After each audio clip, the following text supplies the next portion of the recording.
students, today we will learn about IUPAC nomenclature of aldehydes, carboxylic acids and ketones. In the last video lecture we have seen trivial nomenclature, that is common nomenclature of these compounds. So here we will see different rules and examples for nomenclature of these aldehydes, carboxylic acids and ketones. These IUPAC names of aldehydes are derived from corresponding alkane. Corresponding alkane म्हणजे त्या aldehyde मध्ये जेवढे carbon atom आहेत तेवढे same number of carbon atom असणारा alkane. Carboxylic ॲसिडचे IUPAC name सुद्धा corresponding alkane पासूनच तयार झाले. आणि कीटोन यामध्ये दोन प्रकार आपण पाहिलेले आहेत. सिंपल कीटोन आणि मिक्स्ड कीटोन यांचे IUPAC नेम्स करस्पॉन्डिंग अल्केन पासून तयार झालेले आहेत. आता अल्डिहाइडचं IUPAC नेम तयार होताना त्या करस्पॉन्डिंग अल्केन मधला लास्ट लेटर ई हा सफिक्स ई आहे, याची रिप्लेसमेंट AL न करायची. म्हणजे अल्केन मधला ई गेला काय तयार होईल, अल्कॅनल. The IUPAC name of aldehyde is written in the form of alkanal. Carboxylic ऍसिडचा IUPAC नेम लिहिताना E is replaced by OIC acid. हा E काढायचा आणि त्या ठिकाणी OIC ऍसिड इंट्रोड्यूस करायचा. म्हणजेच कार्बोक्सिलिक ऍसिडचा IUPAC नेम काय होईल, अल्कॅनोइक ऍसिड या फॉर्म मध्ये होणार. किती इंटरेस्टिंग आहे पहा. आणि कीटोनचा IUPAC नेम लिहिताना अल्केन मधल्या लास्ट लेटर ई ची रिप्लेसमेंट कीटोन मधले लास्ट थ्री लेटर्स म्हणजे ONE यांनी करायचे. म्हणजे अल्केन मधला ई गेला आणि ONE जर आलेला असेल तर तिथे काय तयार होईल, alkanone. So IUPAC names of aldehydes are written in the form of alkanal. हे लक्षात ठेवायचं आपण. Carboxylic acids are alkanoic acid आणि कीटोन अल्कॅनोन. हे कधी जर aliphatic aldehydes, aliphatic carboxylic acids आणि ॲलिफॅटिक कीटोन्स असतील तर. समजा ॲरोमॅटिक असतील तर थोडा त्यामध्ये नियम वेगळा आहे. आता हे एक्झाम्पल वरून तुम्हाला सहज कळेल. समजा अल्डिहाइड मध्ये पहिला मेंबर आहे RCHO असा जनरल फॉर्म्युला आहे. R च्या ठिकाणी H ॲटम घेतला. या अल्डिहाइड मध्ये कार्बन ॲटम किती आहेत पहा, एकच कार्बन ॲटम आहे. तुम्हाला माहिती आहे एक कार्बन ॲटम असणाऱ्या अल्केनचं नाव आहे मिथेन. मिथेन लिहिला आपण, मिथेन. आणि मिथेन मधला लास्ट लेटर ई या ठिकाणी AL इंट्रोड्यूस केला, मिथॅनल. म्हणजे पहिला मेंबर अल्डिहाइडचा त्याचं IUPAC नेम झालं मिथॅनल. असं CH3CHO आहे, दोन कार्बन ॲटम आहेत, इथेन वरून लिहिला इथॅनल. तीन कार्बन ॲटम असतील, प्रोपेन वरून प्रोपॅनल लिहिला. मिथॅनल, इथॅनल, प्रोपॅनल. या अल्डिहाइड मध्ये जर स्ट्रेट चेन अल्डिहाइड असेल तर या कार्बोनिल कार्बन ॲटमची पोझिशन IUPAC नावामध्ये आपण मेन्शन करायची नाही. हा नियम इथे फार महत्वाचा आहे. आता आपण असेच नियम कार्बोक्सिलिक ऍसिड्सला अप्लाय करू. Carboxylic acid general formula RCOH. पहिला मेंबर झाला, R म्हणजे H ॲटम घेतला, HCOOH. एक कार्बन ॲटम आहे, करस्पॉन्डिंग अल्केन झाला मिथेन. मिथेन वरून काय लिहिलं आपण, मिथॅनोइक ऍसिड. CH3COH, दोन कार्बन ॲटम आहेत, इथेन वरून याचा IUPAC नेम होतं इथॅनोइक ऍसिड. आणि C2H5COOH, प्रोपेन वरून लिहिलं नाव प्रोपॅनोइक ऍसिड. असाच नॉर्मल चेन कार्बोक्सिलिक ऍसिड असेल, ब्युटॅनोइक ऍसिड, पेंटॅनोइक ऍसिड, हेक्झॅनोइक ऍसिड असे IUPAC नेम्स होतील. म्हणजे कार्बोक्सिलिक ऍसिड्स मध्ये अल्डिहाइड प्रमाणेच कार्बोक्सिल कार्बन ॲटमची पोझिशन IUPAC नावामध्ये अल्कोहोल प्रमाण आपण लिहायची नाही. हे दोन कंपाऊंड असे आहेत की ज्यामध्ये कार्बोक्सिल किंवा कार्बोनिल कार्बन ॲटमच्या पोझिशन्स लिहिलेल्या नाहीत. म्हणजे IUPAC names of carboxylic acids are written in the form of alkanoic acid. आता आपण विचार करूया कीटोनचा. कीटोन मध्ये RCOR असा जनरल फॉर्म्युला आहे. म्हणजे दोन अल्किल ग्रुप आहेत, दोन्ही छोटे अल्किल ग्रुप घेतले CH3 सारखे असतील तर तो सिंपल कीटोन झाला. कीटोनच्या पहिल्या मेंबरमध्ये किमान कार्बन ॲटम्स किती आले? 3. 1 आणि 2 कार्बन ॲटम असणारा कीटोनचा कोणताही मेंबर नाही. आता 3 कार्बन ॲटम असतील तर अल्केनचं नाव काय झालं? प्रोपेन. त्या प्रोपेन मधल्या ईची रिप्लेसमेंट ON ने केली, प्रोपॅनोन. या अल्कॅनोनच्या फॉर्ममध्ये IUPAC नेम तयार झाला. समजा मिक्स्ड कीटोन आहे, दोन्ही अल्किल ग्रुप वेगळे आहेत, भिन्न आहेत. एक CH3 असेल, दुसरा C2H5 असेल. 4 कार्बन ॲटम झाले याच्यामध्ये. ब्युटेन वरून ब्युटॅनोन असं IUPAC नेम झालं. सिंपल कीटोन आहे, दोन्ही C2H5 ग्रुप्स असतील. तर दोन्ही C2H5 ग्रुप्स असताना याचा आयसोमर तयार होतो. तो आयसोमर कसा असेल पहा. CH3 CO CH2 CH2 आणि CH3. म्हणजे यामध्ये दोन्ही C2H5 ग्रुप्स आहेत. सिंपल कीटोन झाला. एक CH3 ग्रुप आहे, दुसरा N प्रोपिल ग्रुप आहे. मिक्स्ड कीटोन झाला. एकमेकांच्या आयसोमर्स तयार होत असताना इथं मात्र IUPAC नेम लिहिताना लॉंग चेन सिलेक्ट करायची. ही त्या चेनमध्ये कार्बोनिल कार्बन ॲटम आला पाहिजे. पुन्हा या कार्बन ॲटमना नंबर द्यायचे.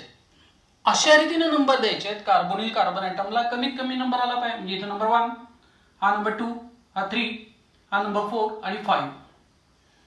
आता 5 कार्बन ॲटम आहेत, याच्यावरून अल्केनचं नाव काय होणार? पेंटेन. त्या पेंटेन मधल्या ईची रिप्लेसमेंट आपण ON ने केली, म्हणजे पेंटॅनोन तयार झाला.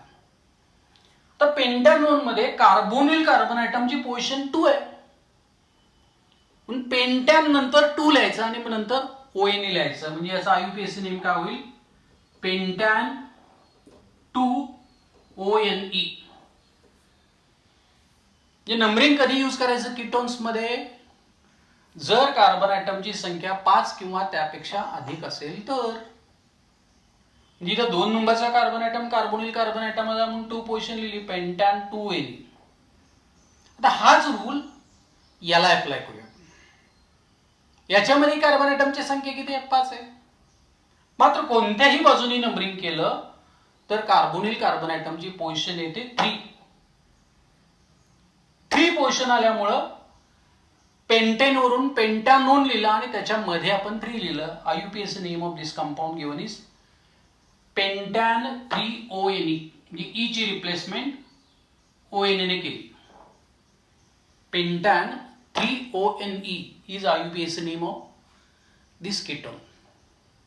जे मला वाटते तुम्हाला ॲलिफॅटिक छोटे छोटे मेंबर्स असतील तर आल्डिहाइड्स, कार्बॉक्सिलिक ऍसिड्स आणि कीटोन्स यांचे IUPAC नेम्स कसे लिहायचे ते लक्षात आलेलं आहे. या आल्डिहाइडचे नेम्स आपण अल्कॅनलच्या फॉर्म मध्ये लिहिले. कार्बॉक्सिलिक ऍसिडचे IUPAC नेम्स अल्कॅनॉइक ऍसिड आणि कीटोनचे IUPAC नेम्स अल्कॅनोनच्या फॉर्म मध्ये आपण लिहिलेले आहेत. Named by replacing the E of the corresponding alkane by Al. Hence, the IUPAC name for aldehydes is alkanal. For example, the IUPAC name for formaldehyde can be written by replacing the letter E of the corresponding alkane, methane, by Al. Hence, the IUPAC name for formaldehyde is methanal. Similarly, the IUPAC names for acetaldehyde, propionaldehyde, N-butyraldehyde, isobutyraldehyde, and valeraldehyde are ethanal, propanal, butanal, 2-methylpropanal, and pentanal respectively.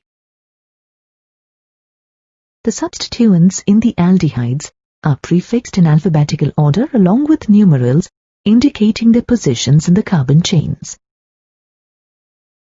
Thus, the IUPAC name of the given compound can be written as 3-bromo-2-chloro-4-methyl-hexanal. In case of aldehydes, the longest carbon chain is numbered starting from the carbon of the aldehyde group. Thus, the given compound is named 2-ethyl-3-methyl-pentanal.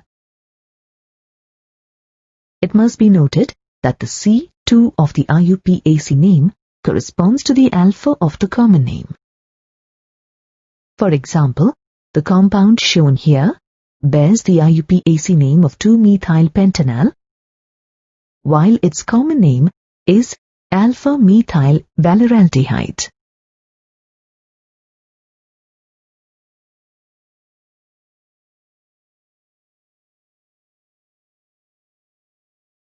Here is a list of some aldehydes with their common and IUPAC names.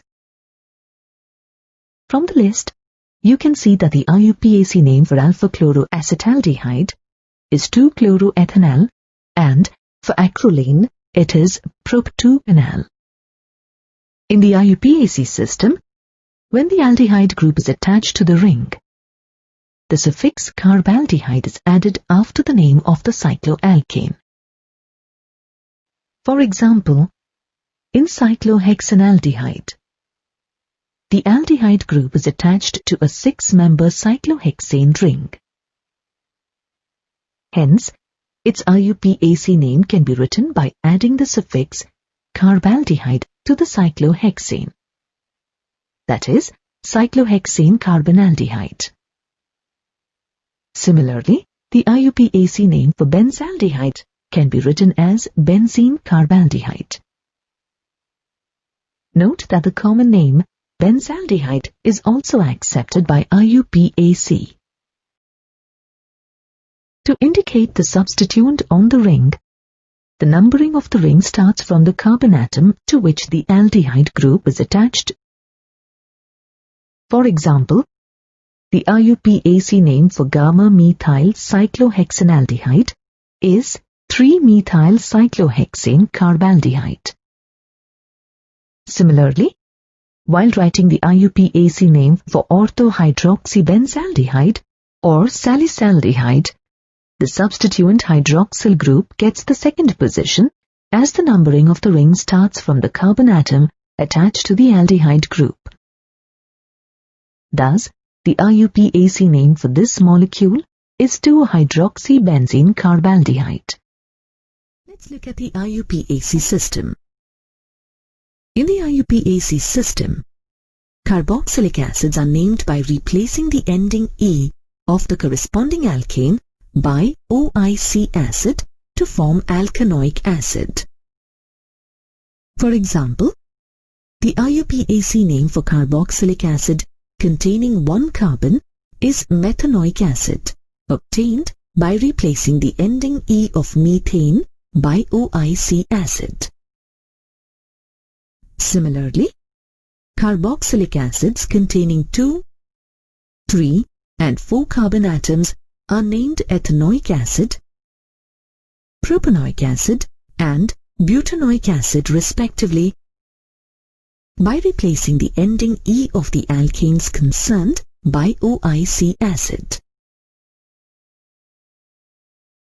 For naming the higher numbers, the longest chain containing the carboxyl group is selected, and numbering is done from the side of the carboxyl group, always giving it the number 1. For example, the compound shown here is named 4-methyl-hexanoic acid. For naming आता या aldehyde मध्ये समजा ब्रँच्ड compounds असतील, उदाहरणार्थ घेऊया आपण CH3, CH, CH3 आणि CHO. या अल्डिहाइडचा IUPAC नेम लिहिताना आपल्याला लॉंगेस्ट कंटिन्युअस चेन सिलेक्ट करावी लागेल. ती लॉंगेस्ट चेन कशी होणार? एक तर 3 कार्बन ॲटमची अशी असेल किंवा 3 कार्बन ॲटमची असेल. चेन मध्ये कार्बोनिल कार्बन ॲटम आलाच पाहिजे. या 2 चेन पैकी एक चेन आपण सिलेक्ट केली, त्या चेन मधील कार्बन ॲटम्सना आता नंबर्स द्यायचे आहेत. यापूर्वी नंबरिंग केलेलं नव्हतं, इथं नंबर द्यायचा आहे. का नंबर द्यायचा आहे? तर साइड चेनची पोझिशन फिक्स करण्यासाठी. इथं नंबर 1 आला, नंबर 2 आणि हा नंबर 3. जे 2 नंबरच्या कार्बन ॲटमला ही साइड चेन जोडली मिथाइल. 3 कार्बन ॲटम असतील तर त्या अल्केनचं नाव काय होणार? प्रोपेन. हे प्रोपेन मधल्या ई ची रिप्लेसमेंट Al ने केली, म्हणजे प्रोपॅनॉल तयार झाला. 2 नंबरच्या कार्बन ॲटमला CH3 जोडला म्हणून इथं 2 लिहिलं. नंतर मिथाइल प्रोपॅनल, याचा IUPAC नेम काय झालं? 2 मिथाइल प्रोपॅनल. समजा यामध्ये अशी चेन जर सिलेक्ट केली असती तर ही साईड चेंज झाली असती, 2 नंबरच्या कार्बन ॲटमलाच अटॅच होईल आणि नाव मात्र त्या कंपाऊंडचं सेम होणार, 2 मिथाइल प्रोपॅनल. आता टेक्स्टबुक मध्ये जर बघितलं तुम्ही तर अनसॅच्युरेटेड अल्डिहाइडचं उदाहरण दिलंय, CH2 double bond CH CHO. तर याचा IUPAC नेम लिहायचा आपल्याला. हा कार्बन ॲटम 1 नंबरचा, 2 नंबरचा कार्बन ॲटम, याच्यानंतर डबल बॉन्ड आला, हा 3 नंबरचा कार्बन ॲटम. 3 कार्बन ॲटम आहे त्यामुळे प्रोपेन लिहिला. ई ची रिप्लेसमेंट AL ने केली, प्रोपॅनल. 2 नंबरच्या कार्बन ॲटम नंतर डबल बॉन्ड आल्यामुळे प्रोप 2EnAl. याचा IUPAC नेम काय होणार? प्रोप 2En, डबल बॉन्डची पोझिशन मेन्शन केली आणि नंतर शेवटी CHO 1 नंबरला आहे म्हणून Al. या IUPAC name of this compound is prop 2EnAl. तर समजा एरोमॅटिक अल्डिहाइड आहे, या बेन्झीन रिंगला CHO जोडलाय, याचं नाव आपण बेन्झाल्डिहाइड असं लिहिणार. IUPAC name of the compound is benzaldehyde. हे डायरेक्ट लिहिलं आपण. किंवा या बेन्झाल्डिहाइडचा वेगळ्या पद्धतीने IUPAC नेम लिहू शकतो. हा बेन्झीन आहे पेरेंट कंपाऊंड आणि त्या बेन्झीनच्या बाहेर CHO ग्रुप आला म्हणून बेन्झीन नंतर कार्बॅल्डिहाइड लिहायचं. So IUPAC name of this compound is benzene carbaldehyde. एकतर बेन्झाल्डिहाइड जनरल यूज केलं जातं, पण असं जरी IUPAC नेम लिहिलं तर इट इज करेक्ट नेम. समजा बेन्झाल्डिहाइडचा हायड्रॉक्सी डेरिव्हेटिव्ह घेतला आपण, हा CHO ग्रुप इथं आणि इथं OH जोडलेला असेल. आठवते का? कॉमन नॉमेनक्लेचर इथं याचं आपण नाव ऑर्थोटोल्युअल्डिहाइड असं लिहिलेलं होतं, ऑर्थोटोल्युअल्डिहाइड. तर CHO याला प्रायोरिटी दिली. हा 1 नंबरचा कार्बन ॲटम, हा 2 नंबरचा कार्बन ॲटम. 2 नंबरला काय जोडला? 2 हायड्रॉक्सी आणि नंतर लिहिणार आपण बेन्झाल्डिहाइड. या IUPAC name of this compound is 2 hydroxy benzaldehyde. आता या अल्डिहाइड मध्ये 2 CHO ग्रुप्स असतील तर 2 CHO ग्रुप असणाऱ्या अल्डिहाइडच्या IUPAC नेम्स लिहिण्यासाठी थोडासा वेगळा नियम वापरायचा आहे. कॉमन नॉमेनक्लेचर आपण बघितलंय, CHO 2 ग्रुप एकमेकांना जोडले तर याचं नाव लिहिलं आपण ग्लायोक्झल. कॉमन नेम याचं होतं ग्लायोक्झल. आता याचा IUPAC नेम लिहिताना याच्यामध्ये कार्बन ॲटमची संख्या किती आहे? 2. म्हणून 2 कार्बन ॲटम असताना इथेन लिहायचा. या इथेन मधला ई रिटेन ठेवायचा, म्हणजे आहे तसा ठेवायचा, त्यात बदल करायचा नाही. आणि 2 CHO ग्रुप आहेत म्हणून इथेन डाय AL. इथं नियम वेगळा आला. इथेन डाय AL असं याचा IUPAC नेम झाला. समजा इथं एरोमॅटिक रिंग आहे आणि त्याला 2 CHO ग्रुप जोडलेले असतील. इथं CHO जोडले.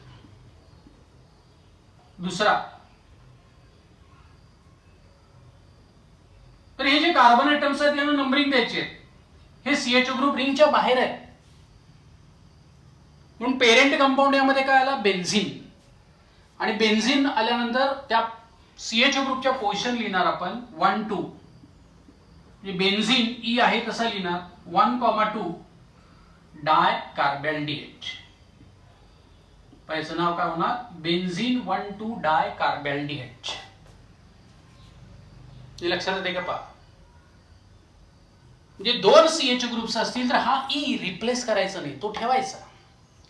इथेन मधला ई ठेवलेला आहे, बेन्झीन मधला ई ठेवलेला आहे आणि इथं पोझिशन लिहिलेली आहे, कारण रिंगच्या बाहेर आहेत. ते रिंगच्या बाहेर असेल तर कार्बॅल्डिहाइडच्या फॉर्म मध्ये आपण त्याचं IUPAC नेम लिहिणार. समजा ॲलिसायक्लिक रिंग आहे आणि याला CHO जोडले. आता या ॲलिसायक्लिक रिंगचं नाव काय? सायक्लोहेक्झेन. रिंगच्या बाहेर CHO आहे म्हणून याचं नाव झालं cyclohexane carbaldehyde. Name of compound is IUPAC name is cyclohexane carbaldehyde. या पद्धतीने आपण अल्डिहाइड्स मध्ये डिफरंट एक्झाम्पल्स असतील तर त्यांचे IUPAC नेम्स लिहू शकतो. समजा बाय फंक्शनल कंपाऊंड आहे, म्हणजे अल्डिहाइड ग्रुप ही आहे आणि त्यामध्ये कीटॉनिक ग्रुप सुद्धा असेल. जे तसं एक एक्झाम्पल आपण घेऊया. CH3 हा CO, CH2 आणि इथं आला CHO. तुम्ही 11वीमध्ये प्रायोरिटी फंक्शनल ग्रुपची पाहिलेली आहे. CO आणि CHO ग्रुप जर असेल तर CO हा लेस रिएक्टिव्ह झाला आणि या ऑक्सिडायझेबल हायड्रोजन ॲटममुळे CHO मोर रिएक्टिव्ह झाला. म्हणून 4 कार्बन ॲटम आहेत. 4 कार्बन ॲटम आहेत. ब्युटेन लिहिला इथं पहिला कार्बन ॲटम, दुसरा, तिसरा आणि चौथा. आता 3 नंबरचा कार्बन ॲटम कीटोनिक ग्रुपचा आहे म्हणून त्याचं नाव लिहिणार आपण 3-ऑक्झो. प्रेफिक्स लिहिताना ऑक्झोच्या फॉर्म मध्ये लिहायचं. आणि 4 कार्बन ॲटम आहेत. ब्युटेन लिहिला आणि ब्युटेन मधल्या ई ची रिप्लेसमेंट AL ने केली. This IUPAC name given as three oxobutanol. याचं नाव काय झालं?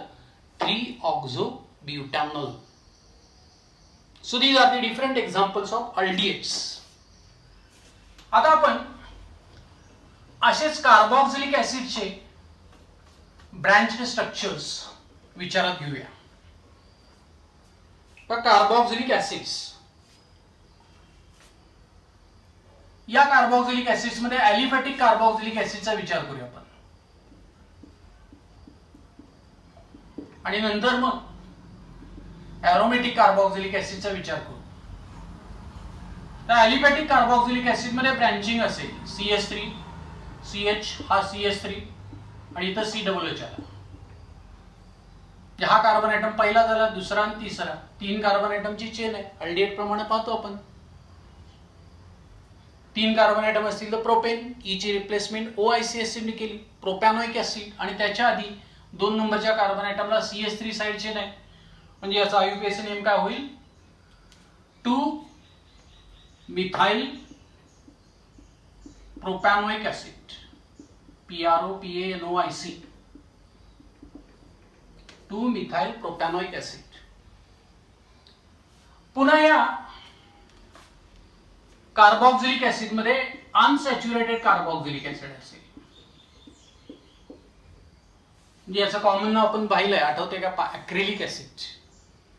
याचं कॉमन नेम होतं ॲक्रिलिक ऍसिड. आता याचा IUPAC नेम लिहायचा आहे. 1, 2, 3 कार्बन ॲटम आहेत म्हणून 2 नंबरच्या कार्बन ॲटम डबल बॉन्ड आला 2-EN-OIC ऍसिड. जसं अनसॅच्युरेटेड अल्डिहाइडचं नाव लिहिलं तसा नियम आहे. Prop 2-EN. 3 कार्बन ॲटम आहेत म्हणून प्रोप. 2 नंबरच्या कार्बन ॲटम नंतर डबल बॉन्ड आला 2-EN आणि COOH फंक्शनल ग्रुप आहे. ई ची रिप्लेसमेंट OIC ऍसिड ने केली. Prop 2-EN-OIC acid is IUPAC name of this compound. समजा ॲरोमॅटिक कार्बॉक्सिलिक ऍसिड आहे. हे बेन्झीन रिंगला COOH जोडलं. याचा डायरेक्ट नेम लिहिणार आपण बेन्झोइक ऍसिड. बेन्झोइक ऍसिड. पुन्हा या कार्बॉक्सिलिक ऍसिड मध्ये 2 COOH ग्रुप्स एकमेकांना जोडलेले असतील. जसं आपण ग्लायोक्झलचं एक्झाम्पल बघितलेलं होतं तसाच डायकार्बॉक्सिलिक ऍसिड साठी रूल आहे. 2 कार्बन ॲटम वरून त्या अल्केनचं नाव लिहिणार पूर्ण. 2 कार्बन ॲटम असते तर अल्केनचं नाव झालं इथेन. त्यानंतर OIC ऍसिड. याचं नाव काय झालं? Ethane OIC acid. समजा इथं बेन्झोइक ऍसिड आहे. या बेन्झोइक ऍसिड मध्येच ऑर्थो पोझिशनला COOH जोडले असेल. आणखीन एक जे ॲरोमॅटिक डायकार्बॉक्सिलिक ऍसिड आहे. हा नियम याला वापरा. काय होणार आहे पण? बेन्झीन इथं 1 आणि 2. बेन्झीन 1,2 डाय. आता COOH जर असेल तर याचं नाव आपण कार्बोक्सिलिक ऍसिड असं लिहिणार. इथं OIC ऍसिड वापरायचं नाही. जसं डाय कार्बॅल्डिहाइड लिहिले तसंच बेन्झीन 1,2 डाय कार्बोक्सिलिक ऍसिड. जे ॲरोमॅटिक डाय कार्बोक्सिलिक ऍसिड साठी नियम थोडा वेगळा यामध्ये आलेला आहे. याचप्रमाणे थॅलिक ऍसिड आहे. याचं कॉमन नेम आपण थॅलिक ऍसिड लिहिलंय. याचं IUPAC नेम होणार बेन्झीन 1,2 डाय कार्बोक्सिलिक ऍसिड. सॅलिसिलिक ऍसिड आहे. जे हायड्रॉक्सी कार्बोक्सिलिक ऍसिड होता. इथं COOH आला, इथं OH. हा पहिला कार्बन ऍटम, दुसरा 2 हायड्रॉक्सी बेन्झोइक ऍसिड. याचं नाव काय होणार 2 hydroxy benzoic acid. So these are the different examples of branched, unsaturated, aromatic, monocarboxylic acids and dicarboxylic acids. म्हणजे असे बरेचसे एक्झाम्पल्स टेक्स्टबुक मध्ये दिले, ते आपण समजून घ्यायचे. आता आपण कीटोनचे काही वेगळे एक्झाम्पल्स बघूया. कीटोनच्या IUPAC नेम अल्कॅनोनच्या फॉर्म मध्ये लिहिले जातात. आता कीटोन मध्ये समजा ब्रँच कीटोन आहे,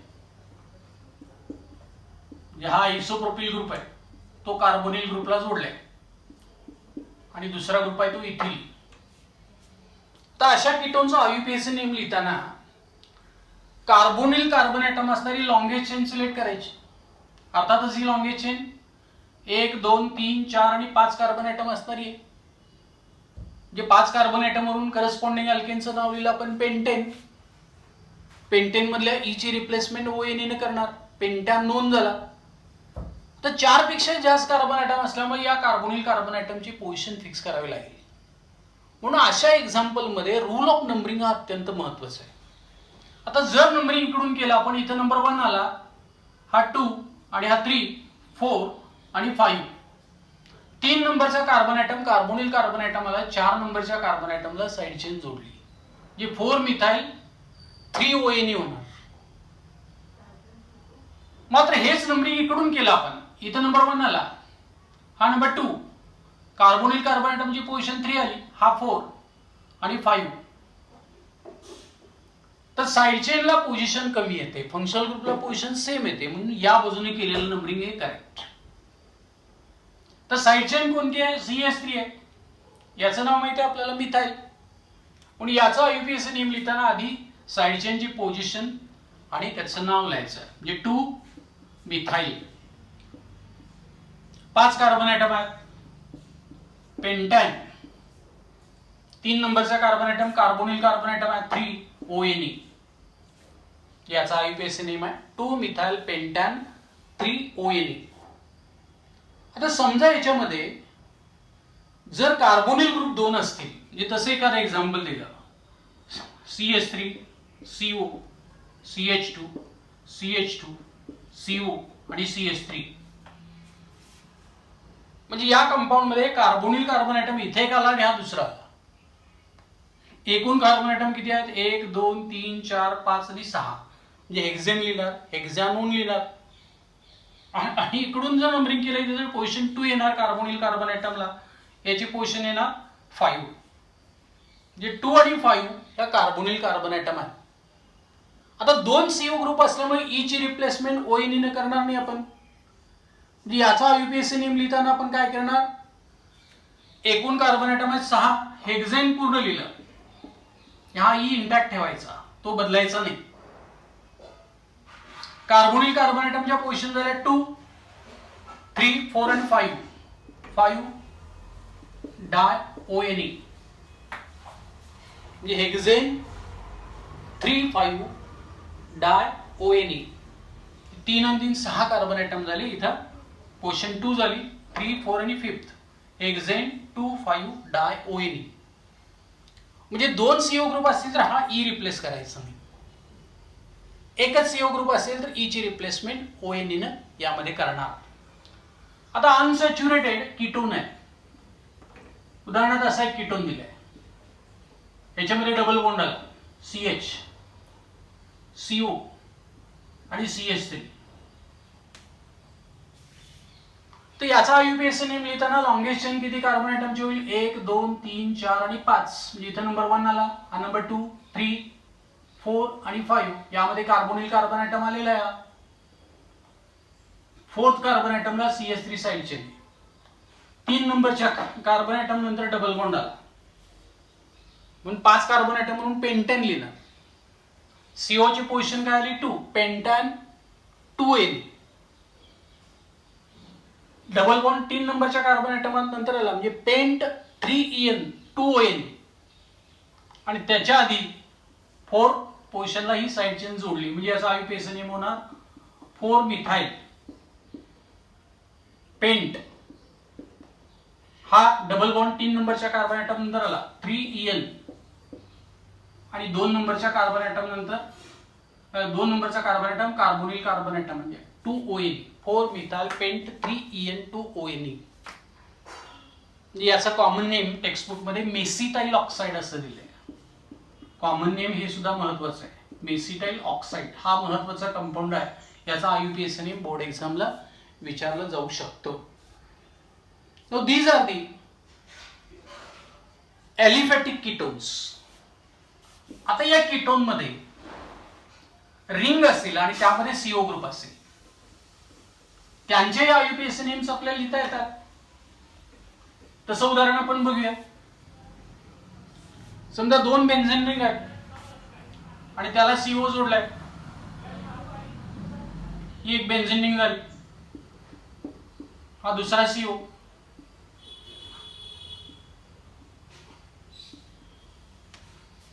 तर याचा आयुपीएसी नेम आपण लिहिणार कसं? बेन्झोफिनोन. याचं नाव झालं बेन्झोफिनोन. बेन्झोफिनोन. समजा एका फिनाइल ग्रुपच्या ऐवजी इथं CH3 ग्रुप असेल, हा ग्रुप झाला ऍसिटो. याचं नाव होतं IUPAC acetophenone. Name of compound is acetophenone. हे बेन्झोफिनोन आहे, ऍसेटोफिनोन आहे. समजा ऑनलाईन फॉर्म्युला दिलाय.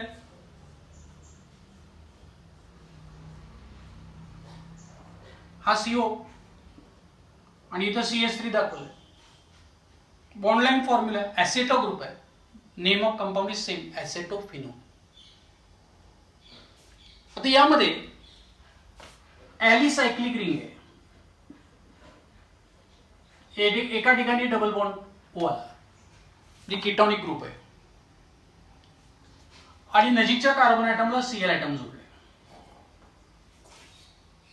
जे रिंग आहे ती कोणती आहे? सायक्लोहेक्झेन आहे. ही सायक्लोहेक्झेन आहे. म्हणजे याला CO जोडलाय, सायक्लोहेक्झॅनोन झाला. आता सायक्लोहेक्झॅनोन लिहिताना फंक्शनल ग्रुप 2 जोडलेला आहे. समजा इथे एक CH3 ग्रुप असेल, इथं 1 नंबर आला, हा 2 3 आणि 4. याचा आयुपीएसी नेम लिहिताना 4 मिथाइल. सॉरी, अल्फाबेटिकल ऑर्डर मध्ये याचं नाव लिहिणार आपण. हे 2 क्लोरो आधी येणार, 4 मिथाइल नाही येणार.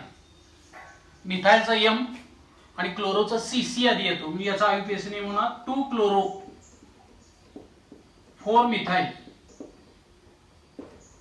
सायक्लो हेक्झॅनोन. 2 क्लोरो 4 मिथाइल सायक्लोहेक्झॅनोन असं या कंपाऊंडचा आयुपीएसी नेम होऊ शकेल.